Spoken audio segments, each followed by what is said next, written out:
We opened up the Parsha, Ve'ela Mishpatim Asher Tasim Lifneihem, that the word Vav, Ve'ela, is a connecting Vav. And the greatness of Judaism is not only in the heights of divine revelation that we witnessed and learned about at Mount Sinai in last Parsha, but the greatness of Judaism is getting into the nitty-gritty, getting into the pratim or pirtei pratim, the fine details, the vast details of our Torah. And we opened up with social laws, the laws of an avadim, that even they, the lowest in society, after committing a violation of theft and had to sell themselves because they couldn't pay the double of the geneva, even they have basic human decency and rights that have to be honored, and they cannot be an Eved forever, only working 6 years, and therefore the 7th year, marking, not Shemitah we said, it's the, right? Marking 7, the Shabbat, creation, Yetziat Mitzrayim, we're remembering these laws. And then we started getting into other laws of even murder. And the last matter that we have to understand, when we're talking about Mishpatim, we said Mishpatim are related to Shoftim, Dayanim. The basis of Torah rests upon the Dayanim of Israel, the Sanhedrin of Israel. And of course, the Sanhedrin of Israel, their office, their seat is where, remember? In the hall of hewn stones on the side of the Beit HaMikdash complex. There's no better answer than what you just said in English. Very nice. I'm proud of you, Hirsch. The place what he just mentioned in the Mishnah called in Hebrew, Lishkat Hagazit. Why? Because the High Court of Israel, the Sanhedrin, when they're dealing with the Mishpatim, the laws of Israel, the ultimate laws appear through Aaron HaKohen. Because when we're going to get to the section of the Bigdei Kohen Gadol, the 8 articles of clothing of the high priest, and one of them, he's wearing that breastplate called in the Chumash, in this book of Shemot, called?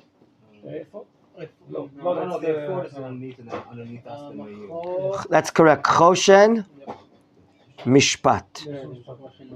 The breastplate of justice, Mishpat. The Kohen, we're going to learn later on, a few parshiot from now, he will have this article of garment that will have 8 stones, that will have 12 precious stones. Each stone represents the tribe. The letters are engraved in those precious stones. The Mishpat will come out of the heart, will represent the soul. The letters of Hebrew represent the letters of each and every Jew that's here in Eretz Yisrael especially. And that'll be the basis of the Mishpat. So when we're learning about the Mishpatim of God, we're learning about something which is very deep, something which is very nishmati, something that does not have to stand on human rationale. This is God's rationale.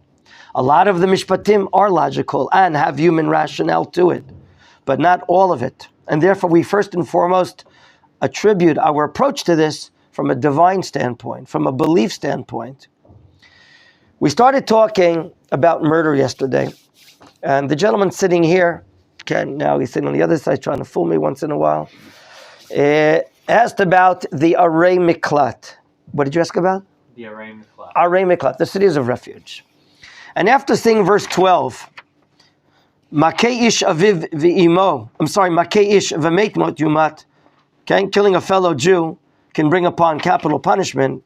Then we went into the last matter, verse 13. What happens when it's not done intentional? The words in verse 13, Yud Gimel, that it's not intentional. Vasher lo tzada. Rashi, you didn't ambush him. You didn't have intention. This is not planned out. And therefore, if the mistake happened and you committed lo tirtzach, you murdered someone, but bishogeg, we said, accidentally, God says, I'm going to solicit, appoint, make a place for you that you can run there. Those are called the Arei Miklat. 3 on the west side of the Jordan, 3 on the east side of the Jordan, 6 major cities of refuge to protect who? Harotzeach b'shogeg, the murderer that did it unintentional. Because there's someone that could very well be very hot-headed and wants to get revenge, a family member. Correct? You remember that, gentleman? If you do reach the city of refuge, it's not that you're sitting in Switzerland and it's, international territory, but who's not allowed in? People who haven't. The family member of the murdered Jew. They're not allowed in. You made it to that city, you're off grounds. Until now, we go through the court process. That we learn later on in different sections. So here we learned about not only murder intentionally, but we saw now that even if you don't murder intentionally, God will still provide for you a place to go. What happens if you went to the Beit HaMikdash? And you, with the kippah, you're a Kohen, and you're holding on to the horns of the Mizbeach from the murderer. Pasuk Yudal, verse 14, follow please. V'chi yazid ish al re'ehu le'orgo ve'orma. Yazid. The concept in modern day Hebrew and Mishnaic language, mezid is intentional. Do you see the word in 14? V'chi yazid ish al re'ehu, against his friend, le'orgo ve'orma. And you're using craftiness. You're planning something out and making as if he doesn't see you, but you know what, you want to kill him. What happened? Me'im mizbechi, even from my mizbeach, tikachenu lamut. The Torah here says that if someone really is intentionally killing someone, that even if he holds on to the mizbeach, which is such a peaceful place, a place that is coming to lengthen our days, a place that's coming to provide shalom and completeness in the world, that will not protect him.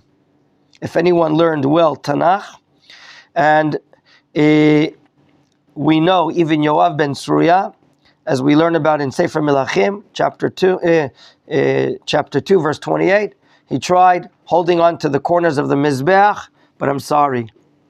The Mizbeach will absorb who? Someone that killed in what manner? Accidentally. But this case is not talking about an accident. Okay?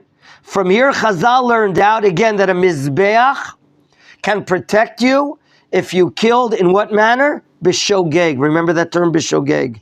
But if you did it, the opposite term, bimezid, intentionally, then you can be taken away from there, even if you're a Kohen. And we need you to do sacrifices. I'm sorry. If you did it intentionally, we can take you away from the Mizbeach and then prosecute you in a court of law with Edim and so on and so forth. The next case could even be capital punishment if you just hit someone, you struck him, but you didn't kill him. Who are we talking about? Pasuk Tedvav, verse 15. Umakei aviv ve'imo mot yumat. Look at the vav next to the noun imo. Study it. My question to you is, I'd appreciate if you guys put that down. Let's get back into learning. The vav before the word ve'imo. I mean, future? Ve. Is it and? No, it's or. Or is it or? Maybe only if you strike your Abba and your Ima. You see the vav there? Why is it or? Very good. So now we learn, and there are many other cases in the Chumash, that the letter verb can serve two meanings. And or. Here, the Torah did not say that only if you strike your Abba and then afterwards you strike your Ima, are you then penalized with death? Either. Thank you. Now, here we see the severity. Here, we're not talking about what? Killing. Just to show how severe it is to strike a parent. We have to relate to a parent like we relate to God. The honor of a parent we have to relate to like the honor of God. The fear of a parent is like the fear of God. We can see many places in the Chumash, and as the Gemara explains as well. They brought you to the world together with God as well. And therefore, utter respect, and certainly not raising a hand, and kal v'chomer, not striking them. So here, we're talking about, as the Talmud says, a strike that causes, let's say, internal bleeding. What is that called? Another word for internal bleeding? There's no other word? I think it's just internal bleeding. It's a chabura. Bruise, you mean? A bruise, yes. Yeah, okay. A bruise causes the block. Right, thank you. Yeah. That's what the makeh, the hakah, the strike that the Talmud says. It's a hakad that has a chabura. Rashi, down below, I'm urging everyone this week, put in extra time. Learn the Rashi on this parsha. You'll be studying the tractate called Baba Kama and Baba Metzia and many other things. A lot of Talmud is brought here because it's a lot of halacha. Okay? So, umakeh aviv imo mot yumat. Now, let's read. Everyone read please the next pasuk, pasuk Tet Zayin, verse 16, as we're going along. Some say we're coasting too fast, but that we have to go to this rate now. Okay? You know, as you're reading this short pasuk, that every punishment in the Torah has to have a warning in the Torah. Not only two witnesses to forewarn something, but there has to be for every lav, lo ta'aseh, negative commandment, wherever there's a lav with punishment, there must be another source in the Torah that is called an azhara. We put it on the board yesterday, a caution, a warning. Would you please tell me after reading this verse 16, Sorry. every time there is a punishment for the violation of a lav, a negative commandment, there must be elsewhere in the Chumash an appearance of a lo ta'aseh, not to do a violation. Because the Torah will not punish unless it warns. So too, as I told you, future parents, don't ever punish your kids unless you first forewarn them. I'm asking all of you now, in this pasuk that I'm reading, Vigonev, ish umcharo, v'nimtza v'yado, mot yumat. Would you please tell me the lav, the caution, the warning in the Ten Commandments?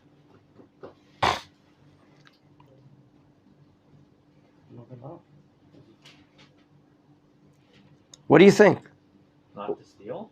Very good. In the Ten Commandments, the 10 we saw the words lo, tignov. Klal. Here, prat.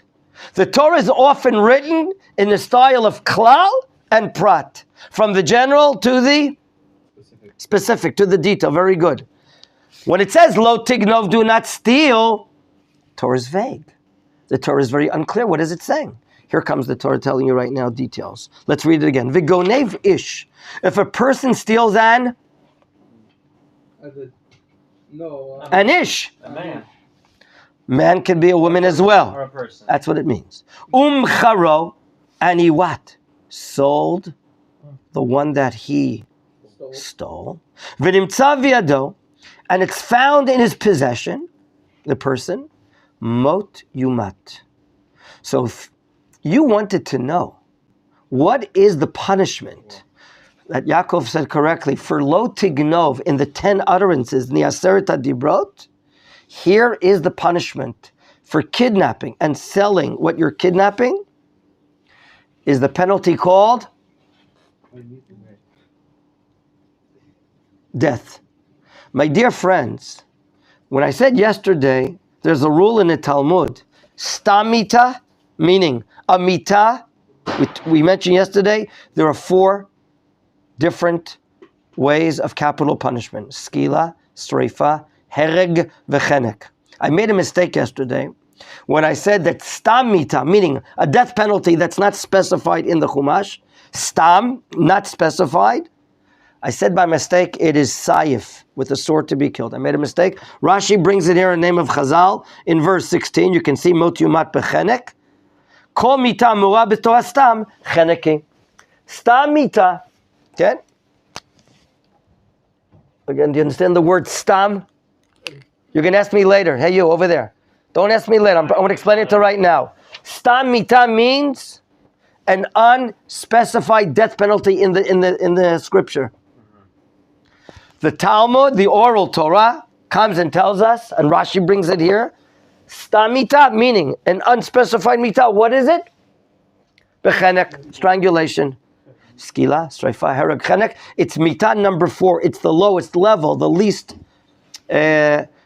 painful of the 4. Okay?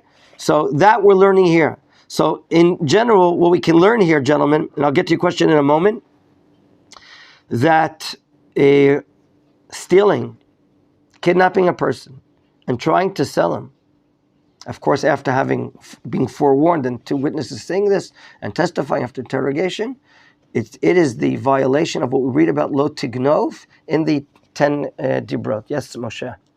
So, stam mita, is an unspecified Type of death penalty. Death penalty. Is it just coincidence that the stam is also the acronym Sefer Torah, Tefillin, Mezuzah? Is it just I don't know. Why? No, it's, to my knowledge, it's just by chance. Thank you, gentlemen. Are we ready to go on? Stam mita. So stam mita b'chenek, and we now just learned the details of lo tignov that appears in Shemot 20. Shemot Kaf. That's where the 10 utterances appear. Here is lo tignov. Is there another place where it says lo tignovo, lo tignovo? In Vayikra 19.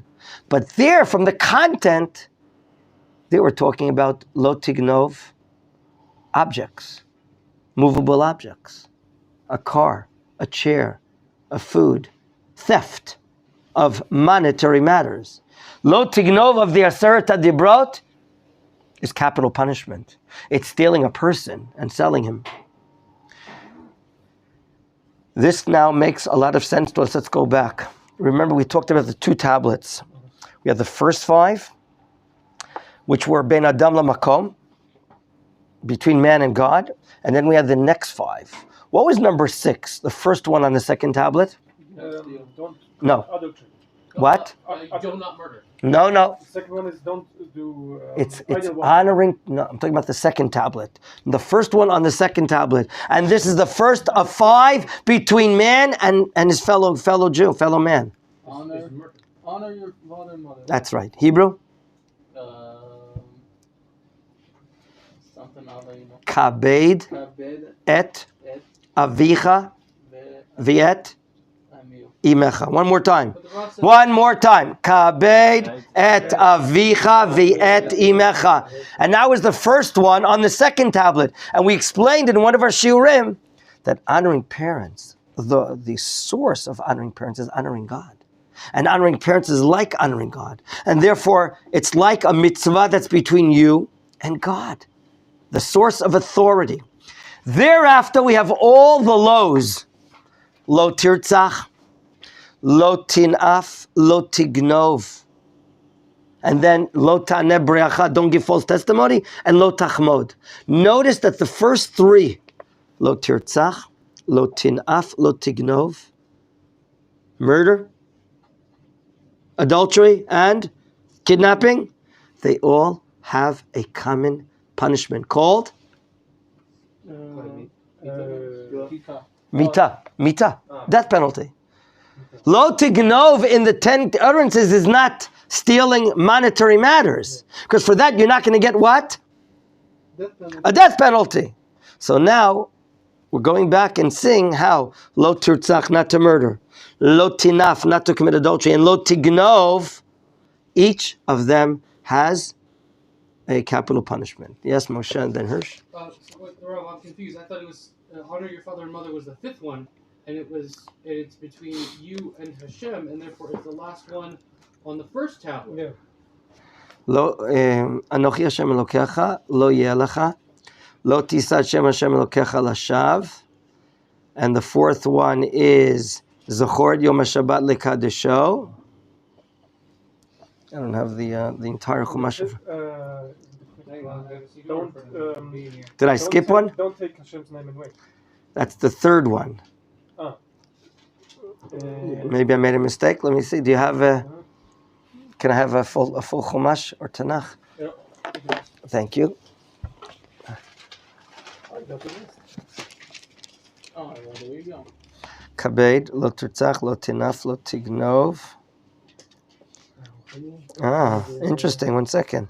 Lo tachmo. Again. Kabed lo tirtzach lo tinaf lo tignov. Lo tanaf. Maybe you're right. Interesting.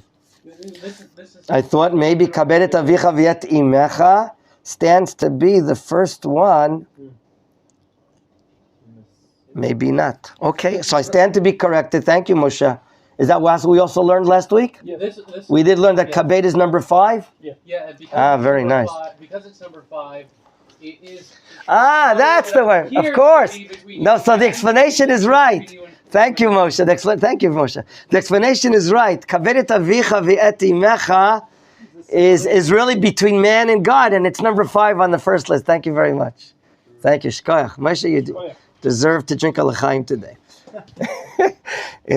Don't take too much. Go ahead, Dersh. May you please expound and elaborate on the mitzvah of the one of the first 10 about honoring their mother and father, because I missed that shiur. I'd be happy to one-on-one with you at another time. Okay? We're discussing already. Rav. Let's now go on. Gentlemen, Pasuk Yud Zayin. Here we see that even by using language, it could be so severe. Pasuk Yud Zayin, verse 17. Kalela v'imo mot yumat. Cursing a parent. The Mechilta, the Midrash Halacha book on the book of Shemot, is saying that when you use God's name to curse a parent, using Shem Hashem to curse a parent is so severe that it requires death. Here, the Torah is certainly educating us how important it is for giving honor, and the opposite is so severe to a parent. You don't get along with a parent, something, keep your mouth quiet, shut up, walk out, control yourself. With all due respect to the wrong that they're doing, they brought you to the world. Without them, you wouldn't be here. So therefore, no cursing parents. We have to restrain. We have to hold ourselves and withhold ourselves in. By the way, the Ibn Ezra, who is the Pashtan, the simplistic commentator on the Chumash, he says, look, the pshat here is there's no even usage of God's name. It just says, Umikalel aviv v'imo. And therefore he holds, even without mentioning God's name, is a violation of cursing a parent. Okay. Gentlemen, look over here, please. We've talked about human rights, even to an Eved. We've talked about the laws, the social laws of a selling of a slave, of a woman slave. We talked about death penalty. Okay, we talked about capital punishment. We talked about kidnapping. And now we're getting into a new subject. Look over here, sir. In the Gemara, in Masechet Bava Kama, Bava is gate. Kama is first in Aramaic. There are 3 major gates of Talmudic matters of torts and damages in the order called Nizikim. Can you repeat that? Which is order number what of the 6 orders of the Mishnah? Is it Zra'im, I think it's third. Moed, Nashim, No, fourth. Nizikim? Very good. There's a human being, a fellow Jew, can be someone that's causing injury. In the language of the Mishnah, and repeat after me, Adam Hamazik. The man that injures. We're going to learn that there are various payments he's going to be making. I listed 3 on the board that are applicable to our upcoming learning. Number 1, the payments. Okay? I could put the word tashlumim here. Payments. He's going to pay for the nezek that he did. I ripped your coat. I have to pay for the repair or the new coat that I caused the loss. Nezek, the word in the Talmud, they use the word damim, which not only means blood, it means monetary worth. Damim. Damim are monies. The payment of demei nezek, I'm pointing over here. Can you see that, Ariel? Demei nezek. The monetary worth of damage. As the Rambam explains based on the Gemara, the loss that you caused someone else, that's what you're going to have to pay. You caused car damage, whatever it's going to cost to tow it, to fix it, to bring it back, that's called nezek, which means damages. That's one payment. Another payment we're going to be learning about is, can you read it? Chevit. No, it's not Shabbat. But what do you think it means? You caused someone injury, for that, You pay him double. That he needs to rest on his bed. he's unemployed. Chevit, from the word To Sit. sit. Yoshev. To Yoshev, lishbot. What is this? The verb lishbot? to settle. To strike. Shabbat. Ah. Lishbot. Not to do Work. milacha. So there's another payment, damim, that you're going to pay called Chevit Unemployment. You're unemployed because you're injured. You're out.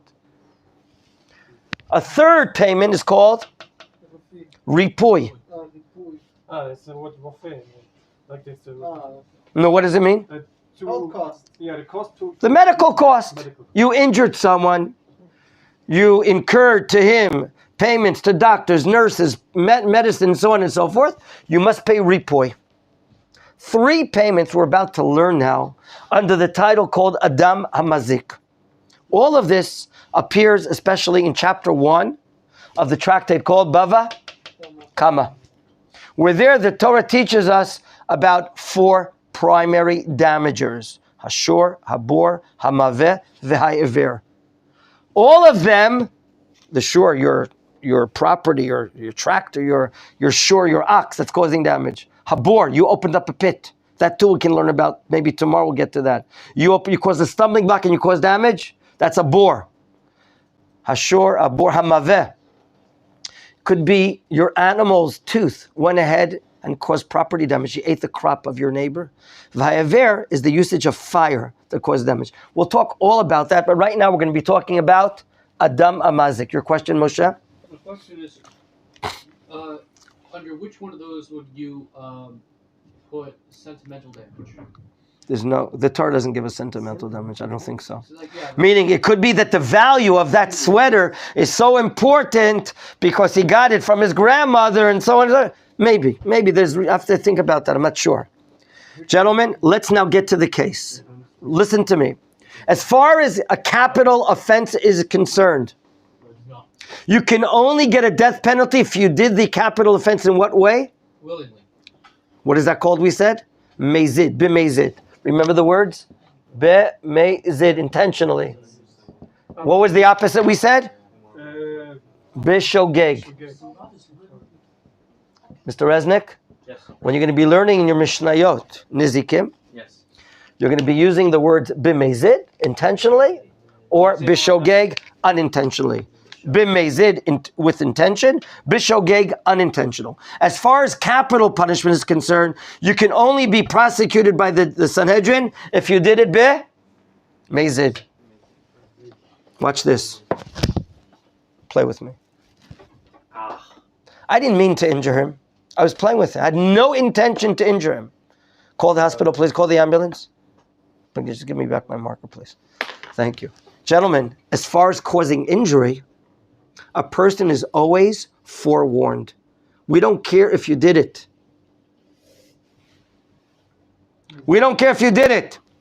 B'mezid. Even if you caused injury, in what manner? You're going to be obligated to pay. Know that. In the language of the Talmud, Adam mu'ad le'olam. Repeat those 3 words. Mu'ad. He's always forewarned. You can't say, I was walking in the street and I was looking up and I went into someone and I knocked his teeth out. Your mother told you not to look up when you're walking in the street. So always, as far as torts and damages are concerned, as far as nizikim is concerned, we're always forewarned. Even if we do the damage b'shogeg, we're obligated to pay. Know that klal, that rule, as far as nizikim is concerned. Now let's read the interesting. Yes, sir. So if you injure someone, you have to pay their medical payments, and if they're unemployed, do you pay for them while they're unemployed? That's right, sir. They pay for their loss. We're about to read it now. Everyone with me together, Pasuk Yudchet, verse 18. V'chi, put your fingers on the place reading the text in Hebrew, please. Echad, shtaim, shalosh, I'm reading. V'chi yirivun anashim. I'm stopping there. Lariv, to quarrel. There are 2 people quarreling. Okay? Let's just say mild-mannered people, Mr. David Adler and Yaakov Resnick. They're quarreling. And David just lost his temper. V'ika ish et reyehu. You hit your friend. How? Next word. Be'even, you either used a stone, ve'egrof, or used a fist. What happened? Thank God. Velo yamut. He didn't die. What did happen to him? V'nafal mishkav. He's out of. He's bedbound. He's bedbound. He can't work. He's going to need medical treatment. Okay? This is the case. Okay? This case, though, is interesting that we're talking about l'chor intentional. Okay? Intentional damage. Yihichu. The Torah continues, verse 19. Im yakum. Let's add the word. When Yaakov gets up. V'yitalech bachutz. And he walks for himself bachutz. Where? Outside. Keep looking inside. How is he walking? Al mishanto. I know the word mishanet could be a leaning stick, it could be a staff, but it means here he's walking with his own strength. As Rashi says, al burio v'kocho, with his strength. In other words, he is what? He's fine. He didn't die. V'nika hamakeh. Mr. Adler, listen, your Hebrew is good. There is a makeh involved, a person that hit, and there's a person that is mukeh, that was hit. Who's the makeh here in our illustration? Who is the makeh? Who hit who? You're the makeh. Thank you. You're the mukeh. So what does it say? V'nika hamakeh. The makeh is absolved. What does linakot mean? To clean. Yes. He's absolved. Absolved from what? From paying? No. From paying. What are you thinking? He's absolved from what? You got up, you're walking, thank God, he's alive. That's it. V'nika hamakeh. The makeh is absolved from death penalty. Let's add the word however. What's the next word for however in the pasuk? Today? Rak. Just. Shifto yitain v'rapo yirapeh. Shifto. Shevet. What do we say Shevet is? Like sitting down. No. Shevet. Bedbound or lying down. Sit. Unemployed. Unemployed. Oh, right. You caused him not to work. He's losing money. Let's say we're talking about a place that doesn't give you to pay when you're sick. You're going to be losing money out. That's called shevet, unemployed. What else? V'rapo yirapeh. Rapo yirapeh. Surely you're going to pay for the medical cost. So here we have two payments involved in this pasuk, and they are shevet and ripoy. If he caused you damage, let's say he broke your car, he broke your medical payments were involved. But in another place in the Torah that we're going to be learning, we'll see that there's also nezek. Whatever damage he caused you, he's going to have to pay. And that'll be called nezek. Some of in the Talmud, the Rishonim ask, what's the chidush you have to pay for medical costs? From here we can learn, the Talmud says, do you know has permission to try to heal you? A doctor. It's not so simple. Who gave him permission to heal? Here's the source that God is giving permission to someone that's proficient in medicine, that studied medicine, knows what he's doing. He got a certificate. He's a doctor or a nurse, and therefore he's allowed to try to treat the person. You could say maybe just have bitachon, have trust in God, and God will heal you. No, you're allowed, or you should. We urge you. And the Rav Feinstein writes, Rav Moshe Feinstein, that's one of the great poskim in the former generation, writes that yes, it's like a mitzvah to even buy medical insurance. It's not a lack of faith. It's not a lack of security. It's not a lack of trust in God. So we see here it's based upon this that you can rely on a doctor. You checked him out. You know he's okay. We have the Board of Health and so on and so forth. So far, that's what we saw. But this was intentional. Before we go to the next case, perhaps some of you had a question? Okay. Yes, sir. So this for the Megid and Beshogeg, this is referring to when you injure somebody or kill somebody? Could be, the terms are used in the Mishnah in all types of cases of killing and or injuring. That's right. So if I injure on purpose. So we said in order for capital punishment, you can only be indicted if you did it be intentional, b'mezid. As far as nizikim damages are concerned, I didn't show you the case yet. We're about to see the case where you injure someone unintentionally and you're obligated. So that's called bishogeg. But if I injure somebody on purpose, Sir, Hamita? no, you didn't kill him. Good question. So if I kill you on purpose, Hamita. If I kill you on accident, I pay you out some money. That's right. And of course, everything requires 2 witnesses and a forewarning. I'm skipping now to Pasuk 22, gentlemen. We said that yesterday. In order to bring Torah punishment on a person, 2 Eidim have to go to this fellow Jew and say, hey, buddy, you can't do this. If you do this, you're going to be obligated this and this and this. The Torah will not punish. Not only it has to warn you, but 2 witnesses have to warn you. And you say, I don't give a hoot, and I'm going to do it anyway. You mean you understand? And we explained yesterday that a forewarning by 2 witnesses in order to discern, to differentiate between doing it intentionally and doing it. He can't say, well, I never learned. I didn't know you're not allowed to do this. He can't say that because 2 witnesses told you. The Torah says you're not allowed to do this. And if you do this, this is the punishment. That's the reason for 2 witnesses warning you. That you can't come to court and say, well, I didn't know. I was mistaken. You can't say that. Yes, sir. So in the education system of ancient Israel,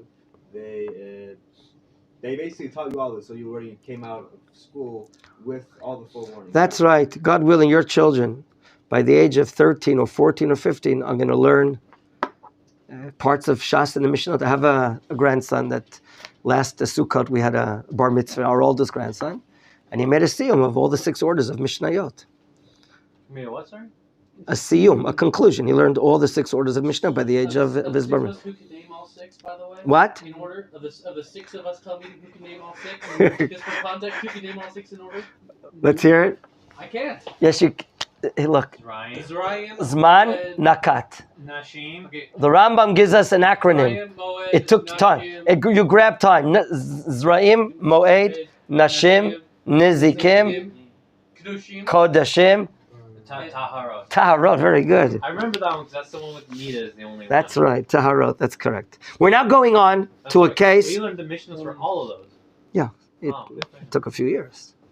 But you have to be. So this is going to be your future, guys. Your kids are going to be already starting at a young age to learn. Some don't learn. Some do one Masechet of Gemara, right? Or I'm right now. I learn on the phone once a week or twice a week, at least twice a week with one of my other grandsons who lives in Petach Tikva. We're learning a Gemara so that by the time it gets to the Bar Mitzvah in 4 months from now, we'll do a siyum on this small Masechet of Tanit, which is like 29 pages of Gemara. What's that in English? The Tani? Fasts. Fasting. We did one. We did it. Yes, in Mishnah. We did one with Rabbi Shlomo Tal Ah, great. back in the day. Okay. We finished the whole series. Fantastic. Russian short question. I don't know if we already discussed it. Lililim. Oh, we're going to get to it now. Plilim, which means like criminal matter, Plilim, are going to be judges. Dayanim is judgment. Tefillah. Plilim, we're going to see it in a moment. Pasuk Kaf Bet, please follow the reading in the text. V'chi yinatzu anashim. This is not in order, but when 2 people are striving here is more than quarreling. Here, they're raising their hands. They're pushing. V'chi yinatzu anashim. And they get to push. V'nagfu, and you know they pushed? Put your finger on the next word. V'nagfu. Sorry, which pair? Which pasuk? Sorry. Kaf Bet 22. Yes. Go ahead. Isha hara. Do you hear this? Let's just pick on again David Adler and Yaakov Resnick. Yes. They're striving and they're hitting one another. Yes. In back of Yaakov Resnick is a pregnant woman. Mr. Adler raised his left hand for a left jab, and he hit you, and you ducked. And you ducked. And instead, who did he hit? V'nakfu isha hara. I don't know if you know what happened to her. V'yatzu yeladeha. What came out of her? A miscarriage. 2. Yeladeha. Singular or plural? plural. Very good. She was pregnant with 2. Now, v'lo ye'ason. A tragedy didn't happen. Stop there. Excellent. Meaning that it's not a tragedy. Miscarriage in and of itself is not a tragedy. No. Velo yason, the oral Torah explains regarding, and Rashi says, in the Mechilta brings, Rashi brings the Midrash Halacha, there's not a tragedy to who?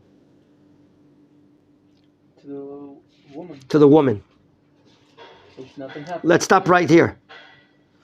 Two are striving. You wanted to hit who? Yaakov. You missed him. Who did you hit? Pregnant woman behind her.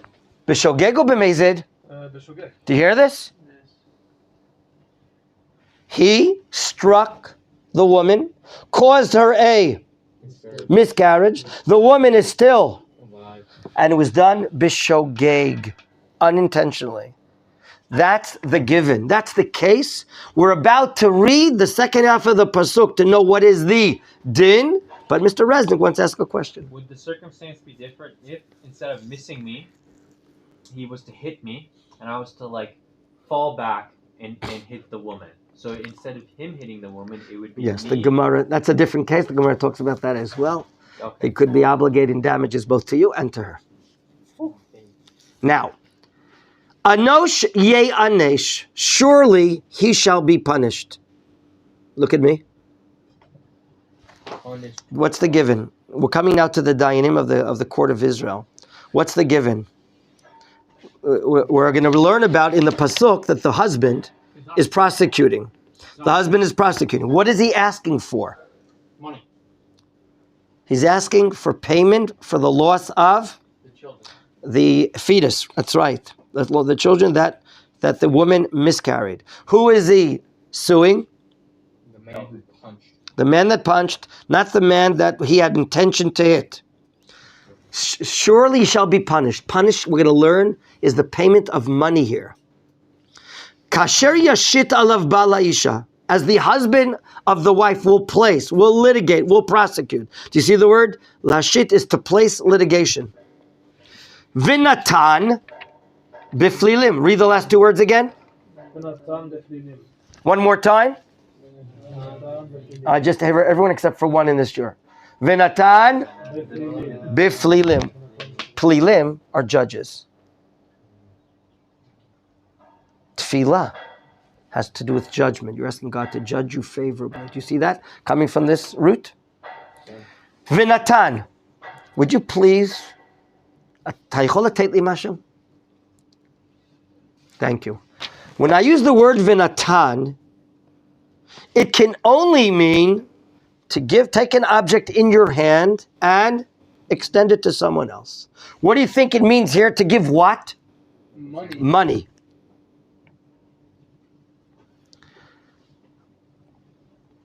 There are those that want to explain at the end of the next pasuk.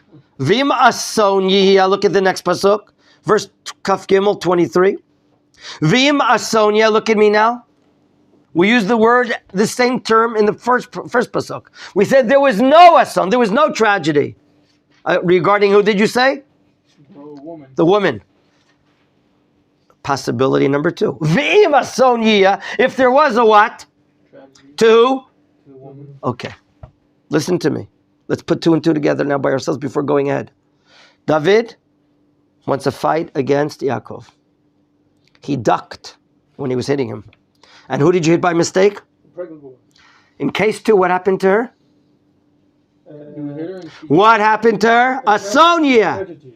Like what? What happened to her? Miscarriage. No. A son, like A tragedy happened to her. She died. Thank you. she died. Okay. You don't understand it. Again, the first case was you hit her nothing. and there was no A son. ason. You pay for what? The monetary loss The monetary loss of the fetus. of the fetus. So in both cases, something has. That's right. I'm going to tell you how we estimate it in a moment. But the second case, in Pasuk 23, look inside. V'im ason yihya, Mr. Wiederman. If a tragedy did happen, to who did you say, Ariel? The woman. The woman. What happened to her? She Say it. died. Now look at me. Did you, David, you killed her, did you or not? I did. Don't say anything else. Don't say anything else. Okay. You killed her, thank you, Bishogeg. Will we or not be able to, in the court of Torah, cause him capital punishment, yes or no? Well, if we, I'm asking you, don't know if. This case. I'm gonna say yes. It says yes. well, I mean, 1 second. It doesn't- Come on, what did we just learn? we learned that it shouldn't be. Why? Very good. Why? It's a shogeg. B'shogeg and not b'mezid. B'mezid. Now, it says, v'natata nefesh tachat nefesh. What did we explain the verb v'natata in the Chumash should mean? Latate. Physical. To give what? An object. To give an object over. What does the word matana mean? As a gift. Why do you think matana comes from the verb Uh, latate? Oh, we just learned about this in Why does matana come from the word latate? It's also you're giving It's a physical You're giving something physical. You're transferring something in your hand and you're giving it to someone else. Could it mean v'natata nefesh tachat nefesh? Came those people that didn't accept the oral Torah, and you know what they said? That literally means an eye for an eye, a tooth for a tooth. But the Torah says you're going to give a nefesh for a nefesh. What can it mean according to our oral Torah? The son or the right. You give money that is of the value. So, for instance, if you broke someone's tooth, you would give them the money. But in our case, what happened to her? Dentist. Via Masonia. She died. She died. Value of the law. Say it again. Value of the loss? How do I say it? That's right. The woman is no longer alive. V'natata nefesh tachat nefesh cannot be death penalty because we said it is b'shogeg. So you're going to pay what? Proper monetary compensation. Now let's go back to what we learned yesterday. During the time of the Chumash, and also in the time of the Mishnah, there was a slave market. How could we evaluate the financial worth of a person? Let's say this guy, he's kravi, this guy, he's worth a lot. He has strength, he has stamina. You know what he's worth on the market as a slave? Wow, he's worth really a lot. Take someone, a little guy like me, little husky, chubby. Moshe? How ridiculous this is. What a ridiculous notion. I like Moshe's word. Take someone else that's not that way. He's very lethargic. He's slow. He doesn't have strength. Be careful when you're looking at me. What do you say? And therefore, his value on the slave market will be less. What must you, Mr. Adler, that struck the woman behind Mr. Resnick with no intention, we're now gonna evaluate what? The worth of The woman. But and one second. And how do we evaluate? The Talmud says in the Gemara Masechet Baba Kama, can we see how much the person is worth in the slave market? We can evaluate how much was she worth, okay, in the slave market. Therefore, what a very important principle is v'natata. Can you repeat that word? Comes from the verb in the infinitive? Latate. We want to explain, not like others that take our written Torah and they dissect it in a laboratory and think it's a human book. It's godly book. There's an oral Torah to this. And therefore, v'natata cannot mean you're going to give his life away. The fact that you killed her, when you're not going to give, could it mean you're going to give your life? Are you allowed to give your life in atata? Could it mean you're going to give your nefesh instead of her nefesh? Are you allowed to give your life away? No. So therefore, as Rav Shimshon Furlers, I very much recommend. What an explanation! Wow. I recommend you see Rav Hirsch's explanation. We don't have time here to discuss it, but he explains the logic that since you don't have permission to give what? Your life, it can only mean v'natata means you can only give what? Monetary compensation. Why would it not mean that you give like yourself to the person? Then like That's what I thought. Because the Torah said that's not enough. It's not enough. You cause the loss of a life. That's what the Torah's ideal is. You have to pay now for the loss of the life. That is the concept that we're learning about Nizikim, Adam Amazik. The essence of payment of damages is to pay back the loss that was caused. She, theoretically, had she wanted to be sold on the slave market, she'd be worth this sum of money. That's going to be the payment you have to make. What? Yeah, but in the second case, Hey, what do you what do you say? Can you? You don't have money to pay for her death. Sold. You're going to be sold. You're a slave. You're going to be sold. That's kind of what That you're going to be sold. You're going to be sold. Sorry. Gentlemen, one second, one more point. What remains to be discussed that maybe we don't have time right now, you caused double damage, did you That's not? what I was gonna What are you going to ask? What about the fetus? Beautiful. ask. How are you gonna estimate? Beautiful question. It's priceless. No. I mean, I hope not. The Talmud will say the following. So you double. Now listen to this. This is a more difficult concept to explain. I'm going to end this short, but I'm getting into Talmud right now. The concept says in the Gemara, Chayvei mitot shogegim pturim mitashlumim. Chayvei mitot shogegim pturim mitashlumim. If you were, I know that you killed someone, and I know you did it b'shogeg. You didn't do it wantingly. Theoretically, the offense that you did, had you did it b'mezid, you could have been obligated. For death penalty. Thank you. You could have been obligated death. We're going to learn in the book of Devarim, chapter, I think it's 24, Kedei Rishato. You shall be indicted according to the evil that you did. The Talmud says, and I'm quoting Masechet Makot, Mishum risha achat ata mechayvo ve'en ata mechayev mishum shtei rishuyot. You can obligate a person for one bad that he did, but on one action that he did, he will not be obligated for two offenses. Therefore, theoretically, you could have been obligated death for killing that woman. Even though you did it b'shogeg, you can only be obligated for one offense, the killing of the woman, and you will not be obligated for the loss of the fetus. That's, I think, a Gemara. And the Rashbam says, well, since the Torah is only talking about paying for the tragedy of the woman, that means the fetus, you're exempt. If you feel in your heart sympathy to this family, and you want to pay, of course, that's midat chasidut. That can be an attribute of saintliness. You can do that and be a saint. Mr. Wiederman will end with his last question. There was a very famous man named Abraham Lincoln, and you know what he did. He freed the slaves. In modern day, we don't really have a slave market.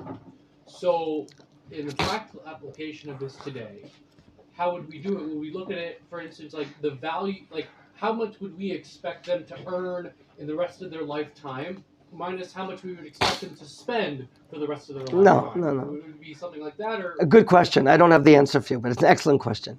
Okay, we're going to stop here, God willing, gentlemen. We hope with a lot of continued health, we're going to continue and talk about this concept, ayin tachat ayin, shein tachat shein. Is it to be meant literally or not? See you tomorrow, B'ezrat Hashem. Shalom. Ruvain, be well.